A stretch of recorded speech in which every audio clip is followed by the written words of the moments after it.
Welcome to Spartan Up Podcast. We are in Boston at Brooklyn Boulders. A lot of noise going on behind us because a lot of kids are hanging around, if you get it. Oh, that's a dad joke. I'm hanging So, hey, You're rocking it. I am rocking it. Hey, speaking of people who are rocking it, we've got Jose Luis Abajo. He's a Spanish guy that Joe met in England. Yep. And I had Delle with me.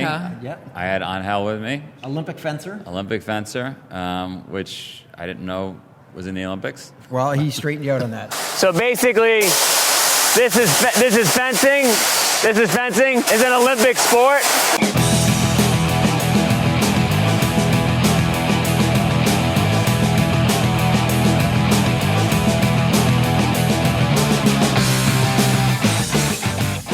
We are in Pippingford, UK. We should do the weather again. Yeah, it's blowing about 20 mile an hour gale now, and it's freezing cold, and there's black clouds right up there, like it's going to rain.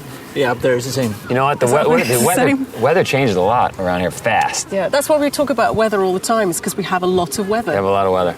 But it is beautiful. Let's get back to fencing. So I don't really understand the sport. I watched you over there, and you're lifting up pieces of fence. There's some Olympic sports that just don't make sense. Ping pong, badminton, and now this fencing thing. Synchronized swimming. Synchronized swimming is a little insane. But seriously, you lift up fences? How do you score? What do you... No, it's a Spartan philosophy, right? We can make everything you want. You want to train jumping, you want to train burpees, you want to train running, you want to train power. Everything. We got bad news. We have a forklift coming up on your left that's going to be making a lot of noise. Okay, I get it. Don't worry. So the thing is with fencing is it's not like rugby, right? It's not like... It's not at all like rugby. Yeah, not that physical. It's not at all like rugby. Not at all like rugby. But, I mean, in the old days, right, they would stab each other. Then it was like rugby. Yeah. Right? now it's more of a gentleman's sport. I mean, do you sweat? Yeah, we are gentlemen. We are. It's elegant. It's a plastic sport. We have plastic movements, and it's very nice to see the fencing combat. But we are fighters. Don't remember that. And do you think those physical skills will transfer? Like, if you wrestled somebody, they transfer or no? Yeah, we transfer the physical and psychical training every time.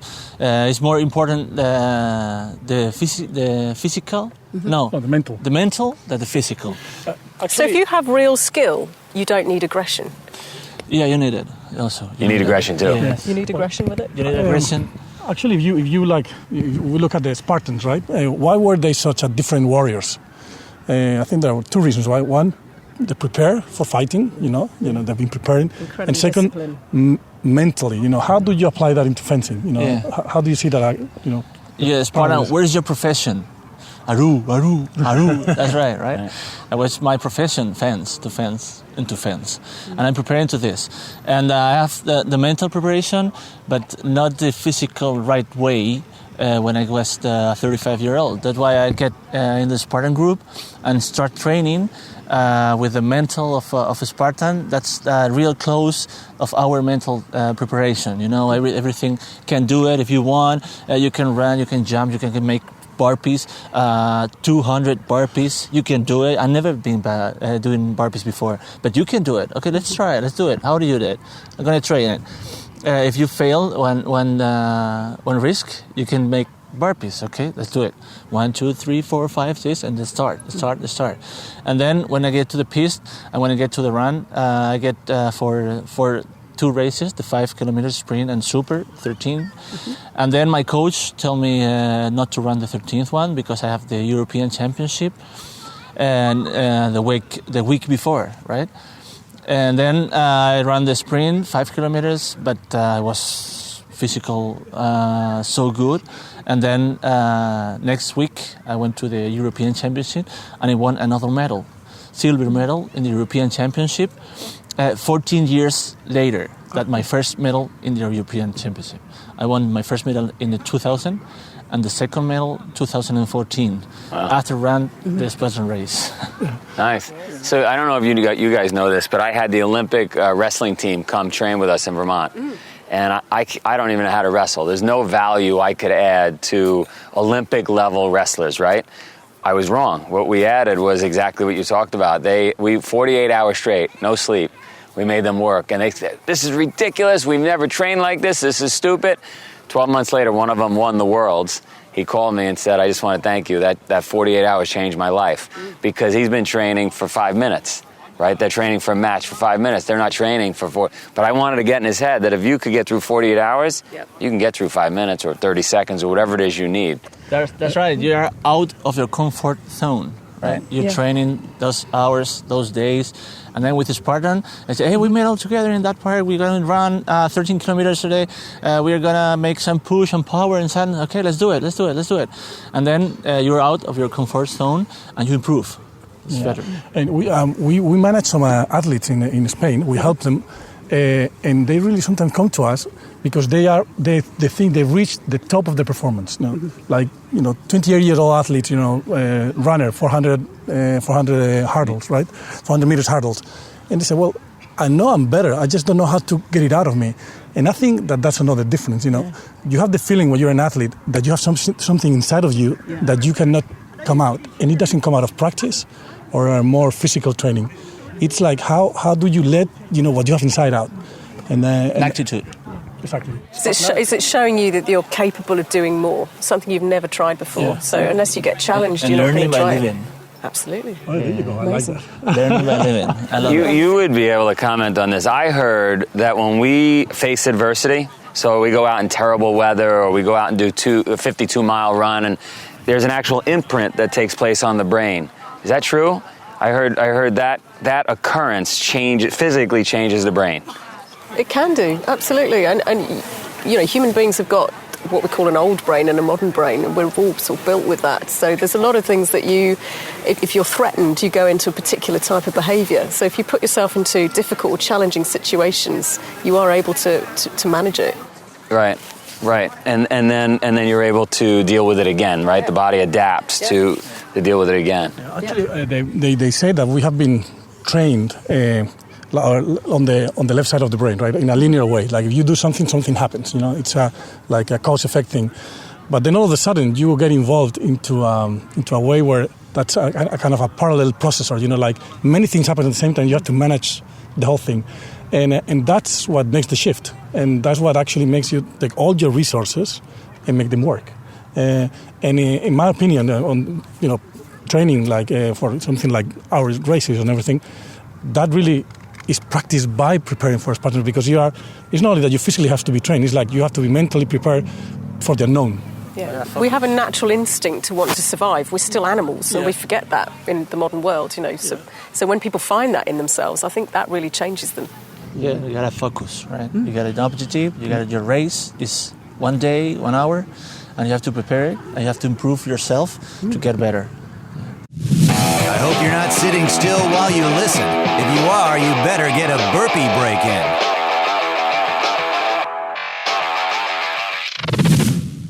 So let's get into fencing again. And I don't know, you were saying something earlier about how the guy across from you, the athlete across from you, could be tougher, stronger, faster, but you crush him.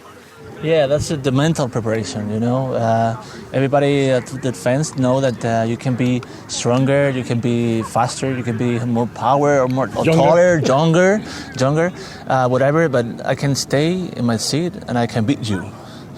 Because I know what you're gonna do.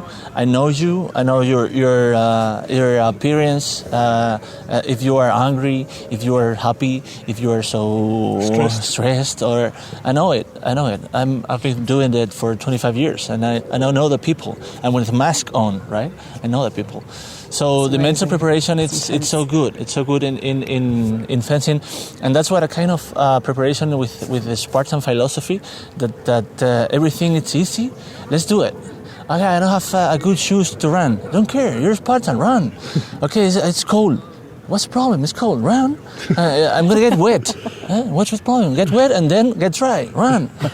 That's right. Everything is okay with the Spartan training, and that's what I changed something in my mental preparation. Now I have to be in the same court with my coach and my sword and my shoes and my clothes, everything white. No, I don't care. I'm just going to train, and I do the best, and I'm going to prove my fans, and I'm going to compete there. What time? That's right. That's the Spartan philosophy in a nutshell, right? Absolutely. If you're not cold, you're wearing too much. If you're not hungry, you're eating too much, right? If you're not tired, you're sleeping too much. So out of your comfort zone. Do you think it's going to give you? Do you think having trained like this is going to give you something over your opponents, saying that you already can read them, knowing that you can crack out 400 burpees? Yeah, absolutely. I can read them, and then I know that he's hungry because some referee tell him something that he don't want to get. Okay, that's right. I got it.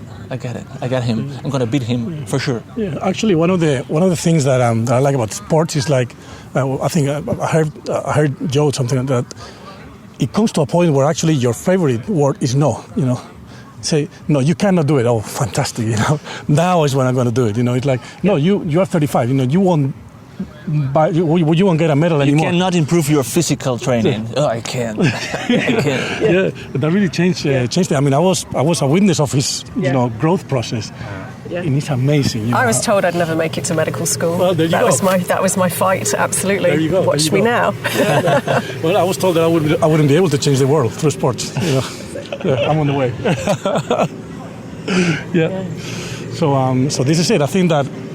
At the end, fencing, it seems like, as we said, like a soft sport, kind of easy and plastic and more artistic. And then you realize that every time they do a touché, they have to shout really, really loud. You know, they just let go because there's so much power inside that they just cannot let it out. They have to let it out, otherwise they cannot keep going. You know, it's amazing. What do you shout? And the movement are so small. So slowly instead, because it's one movement of your sword, then you stop the attack of your opponent, you know, and with some make movement like that, and you got the touch, you know, and then you make it, you got your work and your piece, and you got the touch, and you win. So that's the finish. Yeah. Amazing. The finish is that we win. Other than fencing, what's your favourite sport? What would be your exercise of choice? Well, no, it's not possible. Yeah. My favorite sport is fencing. And my other favorite is sport. Yeah, just everything. All sport. All sport, yeah. But exercise. You wake up in the morning, you want to exercise. What's your favorite exercise? Now, Burpees?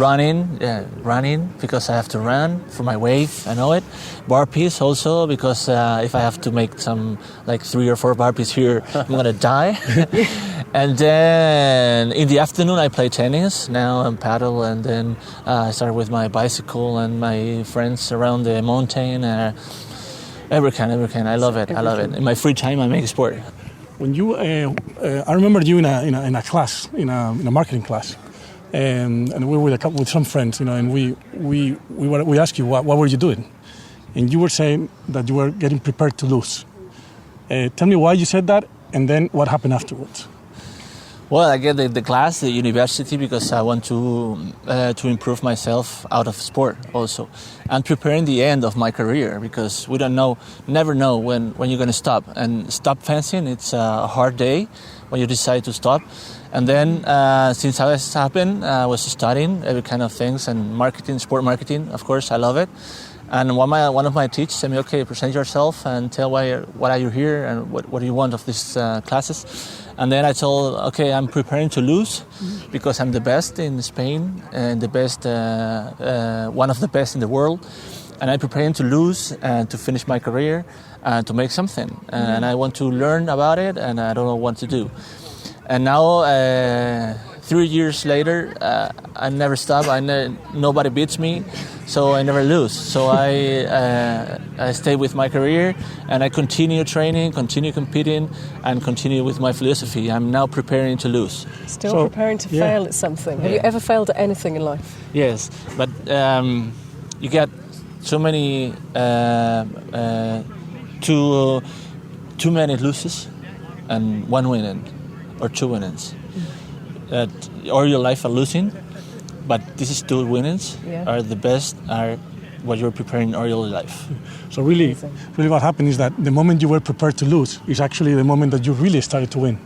It's a process. Yeah, it's a process. Amazing, huh? That is brilliant. Yeah, I remember this woman, I'm going to screw this up, but she was in the Winter Olympics. She was cross-country skiing. Just before the gun went off for the race, she fell off the side of a little hill, and hurt herself. They said, you have to go to the hospital. She said no. She raced the first lap and qualified for the second one. She raced the second one. She was holding her side, barely made it for the second one. Then it was the finals.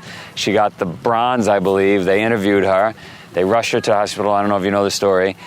2 broken ribs, punctured her lung, right? Talk about needing a lung. She said, I trained 20-something years for this. There was no way I was going to the hospital. I was going for one win. That was it. That's the same thing as me. The same thing. The day before the Olympics, I was training, and then I was stretching, and it was in the last stretch, it was a pain in my back. Oh. And then I said, doctor, we have a problem there. Come here. Okay, we have to go to the village. We went to the village, and I say, okay, you're wrong. Your back is stretching. It's just so bad. Tight. I don't know if you can compete tomorrow. You what? I'm preparing all of my life. This competition. This is my best moment. This is the most important moment in my career, in my life. You say me I'm not gonna fence? No way. Just put me something that to require my back for. I'm going to fence. I don't care how. I don't care who. But I'm gonna fence. Okay, and let's make some massage and then he put me like some medical stuff and then requires. And when I get to the competition 8 a.m, I compete and then I won. Compete the next match, I won. Compete the semi-final, I won. I get the bronze medal, I won. And then the doctor told me, how's your back? My back? Oh. That's right, I don't remember my back. I didn't remember. But look at this medal. But the day before, I can't go out of my bed. It was so bad, and my back was You just didn't feel it. break. The adrenaline, amazing. It's all in the mind. And that wraps up Spartan Up, or the podcast. And you hear the chopper. We got to get out of here. See you later.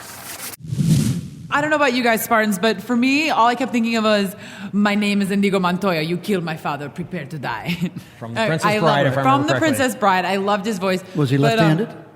Ooh. Oh. Great question. I've seen the movie. Okay, but in a serious note, he said when someone tells him like you can't do it, he goes, okay, fantastic, now I will do it. Right. And how many of us, right, when someone says you can't, we've had over and over again. That's the time when these people are like, oh really, and then they just rise Well, he was up. standing right there next He was to Delle. full of life. I mean, You know. he had Yeah, I love energy. You were just saying to me a couple minutes ago, we had recently done an interview with Sam Branson, and something that we didn't put into the podcast was when he said, when you think your tank is empty, it's still half full. And that was a great example Joe, you here. say that all the time. And that's a great example 5 here more when days he was going to the championship, and they said, you can't. Right. You've hurt your back, you can't do it. And he said, you think I'm not going to go? And he went and he got a silver medal, I think. And then Bronze, I believe. Okay, yeah. But then he said what? So like it's that Well, maybe winners it was silver. it's that winners whatever John Levy called it. But he said he won that first round and the second round, the third round, and at the end the doctor looks at him and he goes, "Hey, what about your back?" He goes, "My back." Yeah, Because- it was because- completely Winners Forgot. effect. Yeah, The winner's winner's effect. Yeah. Thanks. Yeah, that's another episode from John Levy. But if you think about it, the brain's so powerful, and so you get all these endorphins and everything running through you.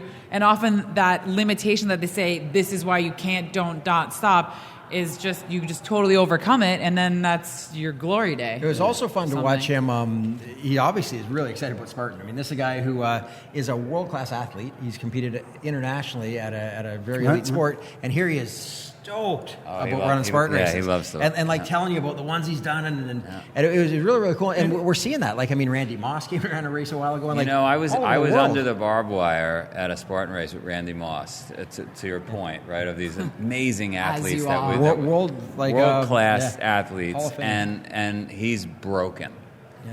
And I turned to him. I said, "Randy, you were in the NFL."